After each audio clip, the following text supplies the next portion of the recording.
There are moments in world politics that look calm on the surface, and then there are moments that, when you step back and actually grasp what's unfolding, feel like tectonic plates shifting under the world's feet. Today, on February 4th, 2026, the European Parliament made such a decision, one that many in Brussels, Washington, Berlin, Paris, and even boardrooms in New York and London have been waiting for with bated breath. A decision that signals not just legislative movement, but the reawakening of the world's most consequential economic relationship, the trade partnership between the United States and the European Union. When the Parliament voted to unfreeze the EU-US trade deal that had been put on pause just weeks earlier, it was more than a procedural vote. It was a message that transcends tariff lines, geopolitical squabbles, and political grandstanding. It was a message that said, in effect, despite threats, despite pressure, despite a winter of transatlantic tension, Europe and America still need each other and are willing to work through the storm. To understand why this matters so much, why diplomats in Brussels looked relieved, why U.S. energy exporters quietly toasted the news, and why markets on both sides of the Atlantic reacted with a deep exhale, we have to rewind just a little. Not long ago, just before the holiday season in 2025, the United States and the European Commission reached a deal so significant that it was being compared immediately to the great trade negotiations of the past half-century. A framework designed to avert what many feared, a full-blown tariff war, one that would cripple exports, unravel supply chains, and pull apart decades of economic cooperation. The agreement was labeled by some insiders as the Turnberry Accord, named for the Scottish resort town where negotiators hammered out the outlines. It was a pact that promised to reshape transatlantic trade and bring new certainty to industries rife with uncertainty. Under this deal, sweeping commitments were made. The United States agreed to a structure that would see a reduction in some tariffs, the opening of markets, and an expansion of American goods flooding into European ports. The EU, for its part, agreed to reduce or eliminate tariffs on a range of U.S. exports, including industrial machinery, energy products, agricultural goods like lobster and poultry, and a host of other items that European consumers had paid premiums for because of import duties. Most notably, massive purchases of U.S. liquefied natural gas were slated to roll out over the next several years, a move that both answered Europe's growing need for stable energy supplies and significantly boosted American energy firms' export pipelines. To many in Washington, it was a strategic win, a chance to help close a stubborn trade deficit while cementing American economic leadership on the global stage. To many in Europe, it felt like a practical necessity, a way to stabilize energy markets, protect jobs, and avoid the disastrous economic impact of spiraling tit-for-tat tariffs. But as so often happens in geopolitics, the triumph was short-lived, just as the legislative wheels were beginning to turn in Brussels to ratify and fully implement the deal. A dramatic eruption hit the headlines. In January 2026, President Trump made headlines, not for the trade deal itself, but for an aggressive set of public demands and threats that sent shockwaves through allied capitals. The president's remarks centered on Greenland, the vast, sparsely populated Arctic territory with geological riches and immense strategic value. In what many European leaders described as an unprecedented demand, Trump suggested that the United States should secure control or influence over Greenland for purposes tied to mineral resources, Arctic defense positioning, and countering the advance of Russia and China in the high north. But it wasn't just the request itself that set off alarm bells. It was the accompanying threats, steep tariffs on European and NATO countries unless they acquiesced, tariffs in the range of 10 to 25%, not on China, not on some distant trading partner, but on close allies like Denmark, Germany, France, and the United Kingdom. For members of the European Parliament, the implications were profound. Here they stood, poised to approve a trade deal that promised economic stability after years of friction. But now they were being told that a core aspect of their sovereign decision-making might be held hostage to geopolitical bargaining over territory they consider intrinsically European. Parliamentarians from across the political spectrum, from the center-right to the Social Democrats, from liberals to the Greens, raised red flags: sovereignty, reliability, the risk of future coercion. These were not abstract concerns, but existential ones for the Union that prides itself on democratic principles and autonomous diplomacy. And so, in January, the European Parliament's Trade Committee made the remarkable decision to pause progress, effectively freezing the deal until there was clarity, protections, and assurances that legislative action wouldn't be used as leverage in future geopolitical tussles. The freeze was more than a procedural hiccup. It was a political statement, a rebuke of what many Europeans saw as overreach, and a call for what they termed Trump-proof safeguards. Parliaments are not mere paperwork factories. They are the elected voice of millions. When they halted the process, they were saying that values matter, that sovereignty matters, and that economic cooperation cannot come at the price of strategic autonomy. And for weeks, that was the status quo. The deal was in limbo. Markets twitched. Exporters on both sides grew impatient. Diplomats worked overtime to soothe anxieties. And the broader debate that had overshadowed transatlantic relations for months about who holds the leverage, about the future of the alliance itself, intensified. But today, that all changed. Behind closed doors in the European Parliament's Trade Committee, a vote was held, and a majority decided to lift the freeze. In an atmosphere heavy with relief, committee members agreed that the legislative process should proceed once more, provided certain conditions were respected. For many, the path forward was not a rejection of the concerns that had sparked the freeze. Rather, it was a reaffirmation that Europe still saw economic engagement with the United States as indispensable. A core group of lawmakers, particularly from the center-right European People's Party, the largest group in the parliament, argued passionately in favor of moving forward with the deal. They stressed the importance of stability for businesses, certainty for exporters, and the avoidance of retaliatory tariffs that could have crippled entire sectors. They reminded their colleagues that industries from automotive to agriculture were watching, waiting for clarity, and that delay would only deepen economic anxiety. At the same time, there were voices, especially from the left-leaning Green and Social Democratic factions, who continued to press for stronger guarantees against future coercion. They wanted clauses that would allow the EU to suspend its commitments if similar threats were ever made again. They wanted formal respect for sovereignty explicitly codified, and they wanted mechanisms that would prevent one party from using trade negotiations as a bargaining chip in unrelated geopolitical disputes. These contrasting views illustrated the complexity of the moment. This was not a debate about whether Europe should trade with the United States. It was a debate about how that trade should be structured, protected, and governed in an era where geopolitical tensions are increasingly volatile. And so, when the vote came down in favor of unfreezing the process, it was not a unanimous decision, nor was it a simple one. It was the product of compromise, of realpolitik, and of a clear desire to keep the two largest economies in the Western alliance engaged rather than estranged. The committee's chair, a seasoned lawmaker from Germany, emphasized that while concerns remain, the parliament is committed to advancing the legislative proposals expeditiously and with full attention to safeguarding European interests. The roadmap now points to a key committee vote scheduled for February 24th, with the potential for a full plenary vote in March.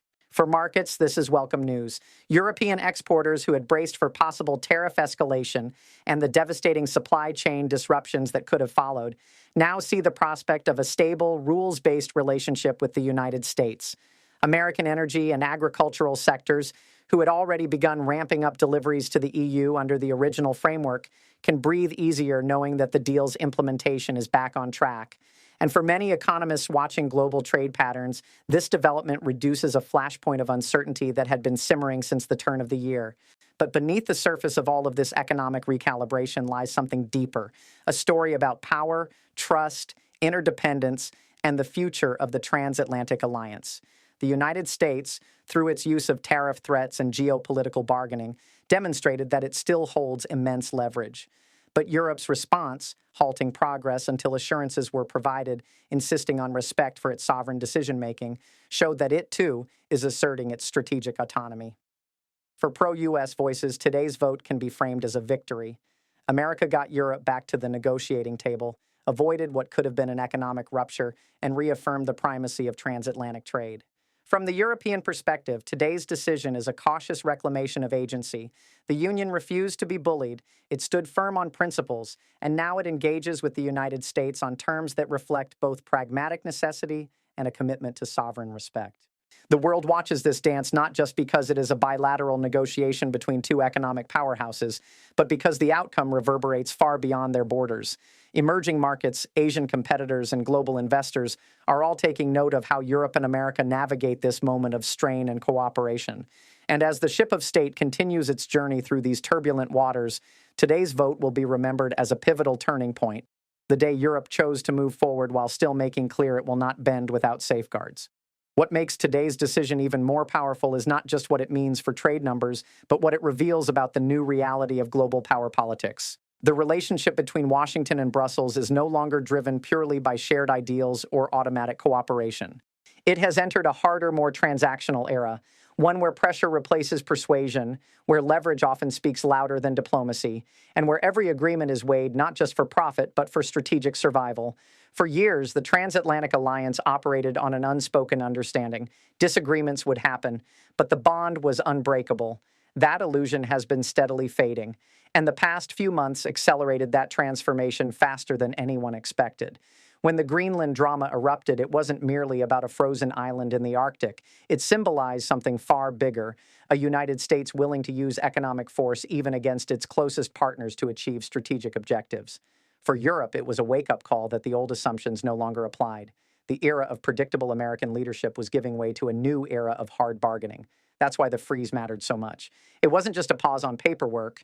It was Europe drawing a line. It was lawmakers saying that cooperation cannot come through intimidation. And when Washington later pulled back from the tariff threats, announcing vague frameworks and calming rhetoric, it created the opening for today's unfreeze. Not because Europe suddenly forgot the pressure, but because it calculated that engagement with conditions was better than confrontation. Behind closed doors, conversations were intense. Some lawmakers warned that moving forward too quickly risked rewarding coercion. Others countered that letting the deal collapse would hurt European workers, manufacturers, farmers, and consumers far more than it would punish Washington. Entire industries had built expectations around the agreement. Energy infrastructure was already shifting to accommodate American LNG shipments. Ports were preparing for increased trade volumes. Contracts were signed in anticipation. A full breakdown would have sent shockwaves through both economies. So today's vote was, in many ways, a choice between principle and pragmatism, and Europe attempted to balance both.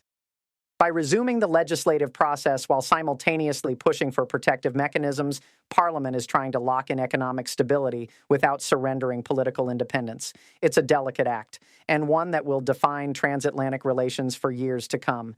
Because this deal is not small, it touches nearly every major sector: manufacturing, energy, agriculture, technology, transportation. American gas producers are set to become long-term suppliers for Europe's energy security. European exporters gain access to U.S. markets with fewer barriers, shielding them from sudden tariff storms. Consumers on both sides benefit from lower prices and more predictable supply chains. In pure economic terms, the agreement is a massive stabilizer. But geopolitically, it's a test of whether cooperation can survive in an era of strategic rivalry, a test of whether allies can remain partners when trust is strained, and a test of whether power politics will replace diplomacy as the default language of global leadership. Already, analysts are interpreting today's move in radically different ways. Some in Washington are calling it proof that pressure works, that the threat of economic pain is enough to force concessions and maintain American dominance. They argue that the U.S. secured favorable trade terms, expanded energy exports, and ultimately brought Europe back into alignment after only a brief standoff. Across Europe, many see the moment as something else entirely.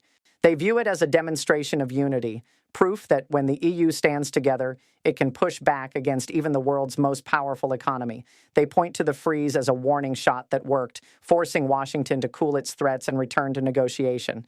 And then there are those who see a more complex truth, that neither side truly won, that both simply avoided a disaster, because a full trade war between the U.S. and EU would have been catastrophic, not just for their economies, but for the global system itself. It would have driven up prices, shattered supply chains, fueled inflation, and weakened Western influence at a time when rivals like China and Russia are eager to fill any vacuum of leadership. In that sense, today's unfreeze is less about victory and more about survival of economic stability, survival of alliance structures, survival of a world order already under immense strain.